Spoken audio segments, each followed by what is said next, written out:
A murder recorded and a Haitian sloop runs aground in the Family Islands as Tropical Storm Isaac blows through the archipelago. The Prime Minister talks about lessons learned from Hurricane Andrew 20 years ago. The Bahamas had to find a way to protect itself against hurricanes. Today marks the 12th anniversary of Sir Lyndon Pindling's death. Madam Speaker, it is time now to close the book and say goodbye. Plus an update on the National Stadium. I'm Nakia DeVoe, and this is NB12 Weekend.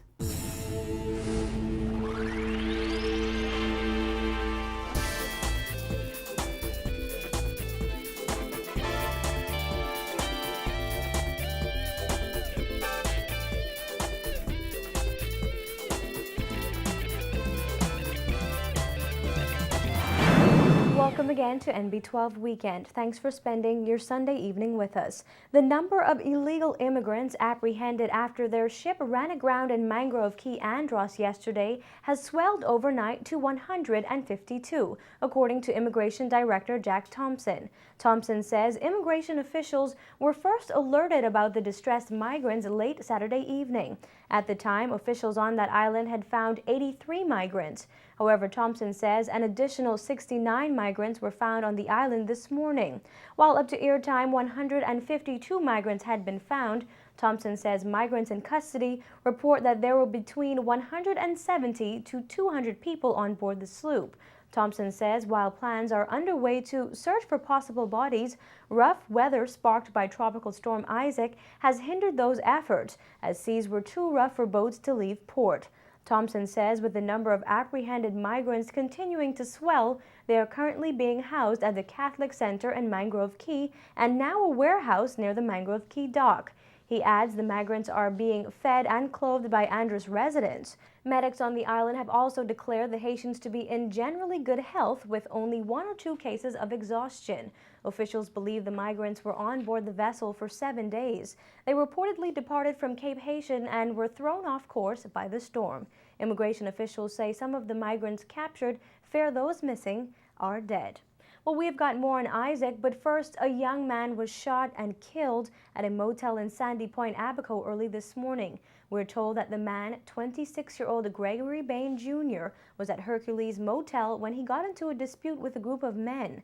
Police say he was shot during the altercation around 4 this morning and was rushed to the local clinic in a private vehicle.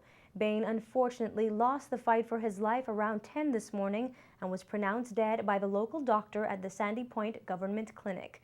Police in Abaco have now launched an island-wide hunt for the assailant who shot Bain. Superintendent Noel Curry, officer in charge of the Abaco district, said police also want to question 5 other people who they believe were with the shooter when Bain was shot in the abdomen. Abaco police now asking the public for assistance. Anyone with information is asked to call Abaco Police at 367-2560, 367-3437, or at the Central Detective Unit at 350-3107. Well, Tropical Storm Isaac is having a major impact on air transportation. Many Bahamians and visitors alike have been stuck in New Providence and in Florida. The Lyndon Pindling International Airport grounded all flights and closed just before 10 last night. The airport reopened first thing this morning, but up until this evening, there was still not much air traffic in or out of the airport. Communications on some islands also temporarily affected by the storm. There was a commercial power outage in Kemps Bay, Andros overnight, which resulted in the loss of service to 75 landline customers. And an outage in cell phone service in Rigan Island due to a power failure has been resolved by the Bahamas Telecommunications Company. BTC officials advise that the command center in New Providence is fully activated as they continue to monitor the effects of the tropical storm. They're receiving regular updates from all BTC Family Island managers and technicians, as well as the National Emergency Management Agency. Well, tropical storm warnings have been discontinued for the central and southeast Bahamas, but those warnings remain in effect for the northwest Bahamas. That includes Bimini, Grand Bahama, Andros, us here in New Providence, the Berry Islands, Abaco, and Eleuthera. That means those islands can expect strong gusty winds for the next few hours due to a band of strong thunderstorms trailing in the wake of Isaac. Flooding in low-lying areas can also be expected. Small craft operators in the warning areas are still being urged to remain in port and ensure that their vessels are safely moored. Some strengthening is forecast during the next 48 hours, and Isaac is expected to be at or near hurricane strength when it reaches the Florida Keys. Now, looking back to 20 years ago, Hurricane Andrew struck the Bahamas 4 days after Hubert Ingraham defeated Sir Lyndon Pindling to become the second prime minister in 25 years.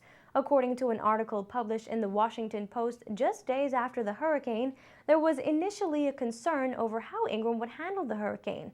Well, we spoke to current Prime Minister Perry Christie about how the storm was handled then, what his government changed in 2002, and what it has planned for the future. But despite the doubts of the PLP officials who remained in the House of Assembly, analysis of Hurricane Andrew indicated that the newly elected Ingraham administration handled the storm well. In a subsequent analysis by Arthur Roll, the Bahamas' chief meteorological officer at the time, said national emergency agencies, including the Red Cross and the Royal Bahamas Defense Force, responded exceptionally well to the hurricane alerts. But according to Prime Minister Perry Christie, many things should have been done differently, and he highlighted what the 2002 Christie administration learned from Andrew. We put on the agenda a disaster preparedness legislation, a CARICOM model, and which was eventually passed, and which is supposed to bring about a sustained program to mitigate against hurricane damage. After Hurricane Andrew, the country's communication system collapsed. The Bahamas was using a microwave system at the time that did not withstand the Category 5 storm. Christie said that had to change. Fiberized the Bahamas by putting fiber optic cables just to the extent of some $68 million throughout the Bahamas, so as to avoid that great calamity where a hurricane comes through, devastation, but no communication. But while many changes were made to government policy and infrastructure after Hurricane Andrew, the Prime Minister said the country still has a long way to go to be fully prepared for the impact of hurricanes. He added that the current Christie administration is still learning from Andrew. We still take too much for granted, and we still do not have in place sustained mitigation programs so that on an incremental basis we could continue to build seawalls, we could continue to take steps to ensure that communities are protected and to test them. Meantime, local meteorologists say they also learned a lot from that hurricane. Wayne Neely, meteorologist and author of 8 books on hurricanes, explained what has changed since then. It changed our building codes. We forced to reevaluate our building codes, and they made the building codes stronger here, not only here in the Bahamas, but in the state of Florida as well. It also changed the way we looked at storm. Hurricane Andrew was what we call a pivotal storm. It changed the way we forecast hurricanes. For example, Hurricane Andrew was a Category 4 hurricane, and the technology, with the advanced technology that we used, it was upgraded to a Category 5 hurricane. And it was the first time that happened, and they used significant improved technology, and they were allowed to go back to other storms using Andrew as a template and forecast and adjust them in a program called HARADAT, or Hurricane Archives. Neely says that what needs to improve now is the attitude and responsiveness of the Bahamian people. The meteorologist says that residents tend to be nonchalant about hurricanes until it's too late. He says, however, that islanders who have been devastated by previous hurricanes are now well prepared and usually heed all warnings. But residents of other islands, particularly New Providence, don't take hurricanes seriously enough. Bahamians on the whole are generally, they wait until the last minute, until they actually exactly sure that hurricane will move over that area. And they don't, in most cases, they don't batten down until they see the storm moving over that particular island, or here in New Providence. They don't wait until they know that the storm warnings are issued or storm alerts are issued. And that's the thing I think that needs to be changed, because hurricanes require significant preparation, and sometimes that has to take place before the hurricane season begins, like trimming trees and checking roofs and all those things. But that has to be done before the hurricane season to start to prepare for a future hurricane. Prime Minister Christie says that Bahamians also should have learned a lot from Hurricane Andrew and encouraged all residents of the Bahamas to be more aware and better prepared. The tragedy today of the Bahamas is we still take too much for granted. And today, we also remember the late Sir Lyndon Oscar Pindling. Pindling is considered the father of the nation by many Bahamians, having led the country to majority rule on January 10, 1967, and to independence on July 10, 1973. He served as the first black premier of the colony of the Bahama Islands from 1967 to 1969, and as Prime Minister of the Bahamas from 1969 to 1992. He was leader of the Progressive Liberal Party from 1965 to 1997, when he resigned from public life. Madam Speaker, it is time now to close the book and say goodbye.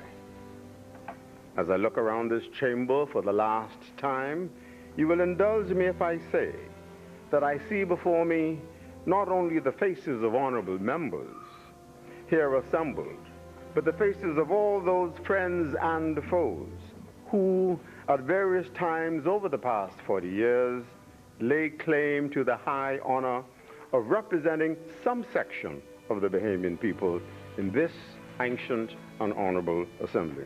Pindling was also a member of the Imperial Privy Council and was knighted by Queen Elizabeth in 1983. Pindling died on August 26, 2000, after losing a long battle with prostate cancer. He was buried on September 4, 2000. He was 70 years old.